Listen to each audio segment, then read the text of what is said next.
What is going on, people? We are back. Today's episode, we are talking about control.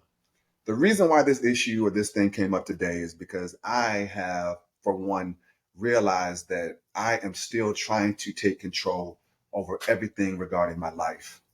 And it has come up that some of it is not healthy. I'm just gonna be honest with y'all, transparent with y'all. You know I am. But yeah, a lot of the things that I'm doing right now to try to control my environment, they aren't healthy, and they aren't healthy enough that I've decided that I'm going back to therapy because I want to learn how to relinquish that control. So today we want to talk about where that comes from. Why do you feel like you have to control everything? Where does that come from? So how do you feel about this subject today, T? I feel like I'm kind of indifferent because I don't feel like I exercise a lot of control over people. Well, I feel like now I can exercise control because I have to manage a classroom. Um, but I mean, other than that, I don't know. See, I don't think that I have to control other people. I have to control my environment. And you know the reason why I have to do that? No, why? So I grew up in a very traumatic household. Um, my mother used to get beat by men, and I used to watch that. We used to move around a lot. Like we moved around so much. I was in a lot of different foster homes. So there was a lot of traumatic experiences that were out of my control when I was a kid. So as I got older, it was like, well, nah, I'm not about to let these things happen to me because I couldn't do anything about it then. But now I can control the environment that I'm in. Now I can control, the things where I sleep at. Now I control what I eat. Now I can control, my health. I control so many different things that I feel now that I can control. But that bleeds over into other things because, for instance, my kids, like I want you guys to just have healthy, dope, amazing lives. But I was trying to always navigate that. Like, no, you need to go this way. No, you need to do this way. No, you need to do that this way. Now my reasoning were good because I just wanted to have amazing, dope ass kids. But when you try to control things like that, and when things don't go your way, what it can also lead to is it can lead to some some anger issues. It can lead to some doubt. It can lead to some depression. It can lead to sadness.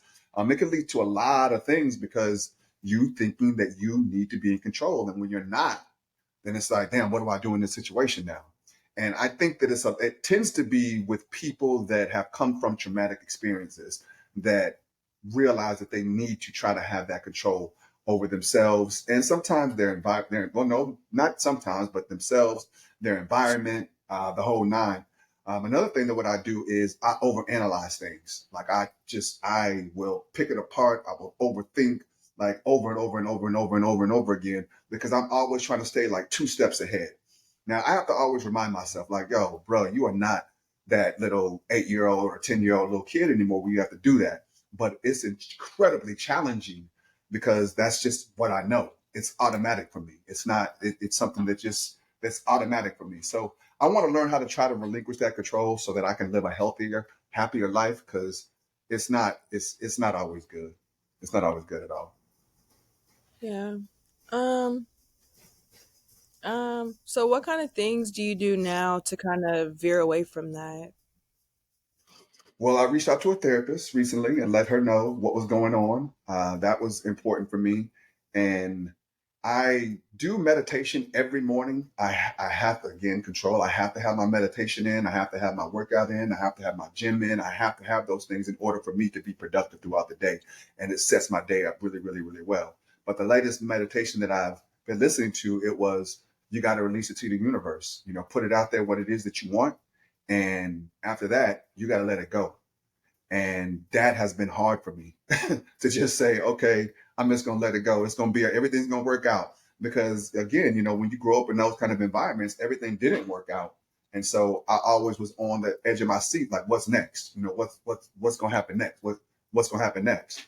So that's primarily the main thing that I am trying to do, am doing now when speaking into existence, am doing now to try to relinquish some of that control. Have you? Because I feel like I can only come up with like one major thing where I felt like I didn't have control was like during the pandemic. Mm. Like I couldn't control where I was. I couldn't control who was around me, and I felt like I was losing my mind, and it was pretty obvious. So I Thought mean, you yeah, were. Anyways, but yeah, I'm definitely going to therapy and just running away. Like, well, not running away like literally, but just getting out of the environment kind of helped me. I don't know if that was I don't know if that was healthy though. But I just felt like when I would go and address questions, like it would just spiral, like literally out of control. So I would just, yeah, um, yeah. What did you learn about yourself in that? Like when you didn't have control, what did you take away from that? I mean, not everything's gonna go my way.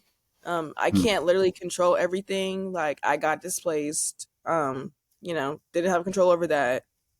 The Hmm. pandemic, we had no control over that. Hmm. So I mean, honestly, the world's gonna keep moving regardless. You just have to keep up with it and, keep on moving. But I mean, you don't always have to have control in a situation. It's really just how you react to certain things or just things in general, and then how you kind of bounce back from it.